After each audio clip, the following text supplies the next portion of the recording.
Dre Dre. You say hi to the people? You say hi.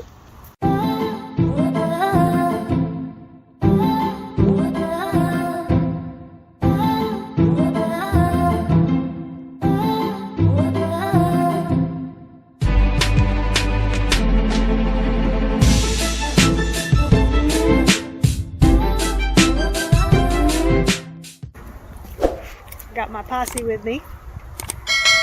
Baby girl down here. Here comes my 4 mature girls and Tupac. Come on, honey. I know it's hot. Everybody else is already eating.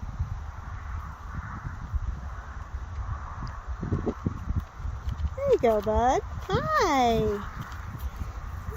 So it is afternoon. It's 109 degrees. We've got, I think today's the last of the hot days this weekend. And it looks like we might actually get some, air quotes, cool days later in the week for about 4 days. It'll be actually under 100 and then just low hundreds after that. So we're going to kind of play it by ear. We may not be able to do much riding here at the house this remainder of the year, but since I'm not preparing anybody for any shows right now, it really doesn't matter if I ride or not here at the house. So right now I'm going off to feed. So I got my cool vest on. You just put it in water and then put it on, and it actually works really well. I used it last night when I was feeding when it was 111.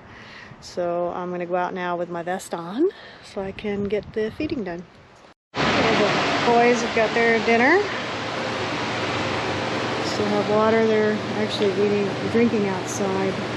So the boys have water still inside. They've been drinking outside. They've been actually standing outside because it's just too hot in the barn. I know. Your eye's all puffy because the flies have been bugging him. I know. He gets puffy-eyed when the flies bug him. And it's still 105 in the barn, so it's just too hot. Alright, so meal prep is done for tomorrow morning. I've got enough hay already in hay nets for tomorrow morning. It's just easier for me to measure it out, feed it real quick when it's in the hay nets, and then I just dump it out for the ones that are outside, and I hang it for the ones that are inside. So Valiente's water was a little low, so I'm filling it up.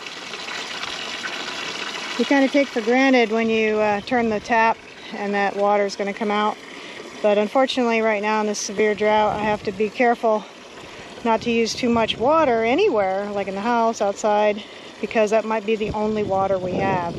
I do have a tank coming sometime this week, so that way in the event we do run out of water, they'll be able to come and deliver water, so that way the horses are fine. Donkeys are a lot more drought resistant than the horses, and actually they don't play in the water like Valiente does. So Valiente is not drinking 35 gallons of water a day. He's actually splashing a lot of it. But the donkeys are drinking, it looks like, about 10 gallons each a day, because they're down maybe half. So they're pretty water wise, which is really good. Jalaal drank probably about 15 to 20 gallons today, or since last night when I filled it. So we're just going to fill it back up, make sure he's got plenty of water.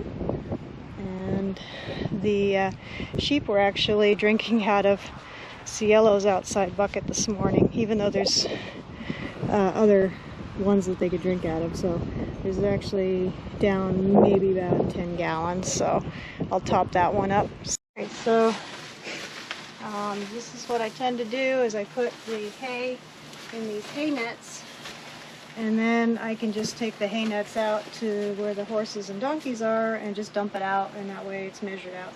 So it cuts down on waste, so I'm not wasting as much hay, and it's making sure that everything's measured pretty evenly. So that way they don't have any great swings in their diet. Put it here in the net, and then I can go off to the side and feed it tomorrow. So I have, that's the wind has picked up, and you can see it's picked up quite a bit. The barn has dropped 3 degrees inside, so that's why I opened everything up, to get the breeze blowing through here and cool the barn off. So I leave the shavings outside so that I can put them into the stall later. And then what do I see in the camera? Somebody decided that they needed more shavings? Is that what it was? The feed store to get some grain. It's low sugar, low carb grain for the horses, because they Cielo is insulin resistant, basically diabetic horse, so he has to have special feed. And I noticed a whole bunch of water storage tanks all over the place around my neighborhood, places I didn't know were out of water.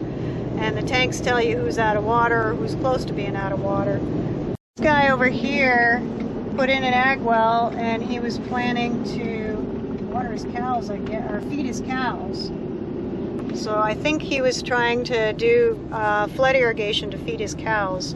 And he did it for a couple of weeks, and then I noticed he quit. So more than likely he's run out of water. And this is why water's a problem. See all the fire damage.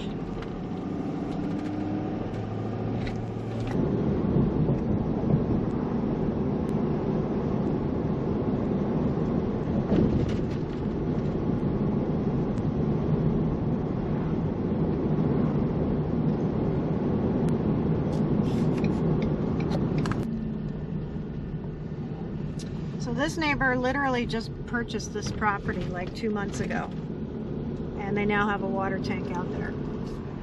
This neighbor was the first one that we know that went out of water, and they have a tank in the back now. This property is not watering the grass much anymore, and they are out of water from what I understand. And the property over here next to me is also out of water. Constantly playing whack-a-mole with leaks. Every time I turn around, there's a leak somewhere in these old pipes, and then I found it. See, there it is. Just takes that little bit of a loose seam, and then we have water wasting into the ground, and then we have to cap it off. Good news, the fix is held. Thank goodness. I was really starting to freak out there for a minute. So we won't be wasting any more water in this hole, thank goodness. I started installing this Dutch clover. Mainly it's a white clover, but there's some pink in here as well, depending on what kind of seed I could get at the time. But I started planting this, or just seeding it, in the winter about 3 years ago, and I did this because it's drought resistant. It drives out the weeds, and it doesn't really need to be cut because that's about as high as it grows. So that's why we started planting it. And it's taken 3 seasons to grow over most of the lawn, and I think that's the only reason why we still have some greenery left.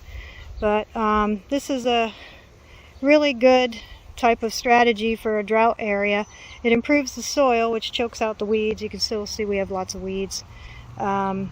But hopefully, if it doesn't die over the winter, or over the rest of the summer, actually we still have a couple of months more to go, I'm hoping that it'll reestablish over the winter, and it'll eventually take over the whole yard, and we'll have very, very minimal watering to worry about, and we won't have to cut it. So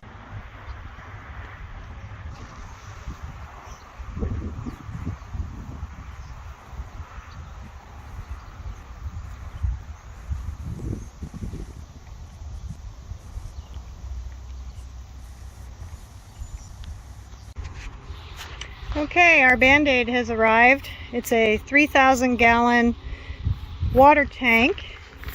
Obviously it's empty at this time, but since there's very difficult to get a tank, period, end of sentence, we went ahead and got the tank. He's going to come back later and hook up the pump and stuff and have it ready in case we go out of water. Once we go out of water, then he'll come out and switch it over. And then we will be running off of delivered water, which is about $250 to fill that. Alright, so my water guy came today, and you can see that he's got the pipe set up from the 3,000 gallon tank to the, this is a jet pump. So this is what you need if you have a storage tank. And then he's plumbed it over here, and it's sitting next to the main line that comes from our pump, which is right there. Our pump is down that, underneath that cover, 120 feet down in the ground. So this is the new pipe right here that's coming from the jet pump that's right over there. So in the event that our well goes dry, I'll give Dee a call, and then he'll come out and he'll attach this to our main line here. We'll turn the pump off, and the power will be going to the jet pump. So we'll be bypassing the main pump using the jet pump from the storage tank. If I understand it all correctly, I think that's what's happening.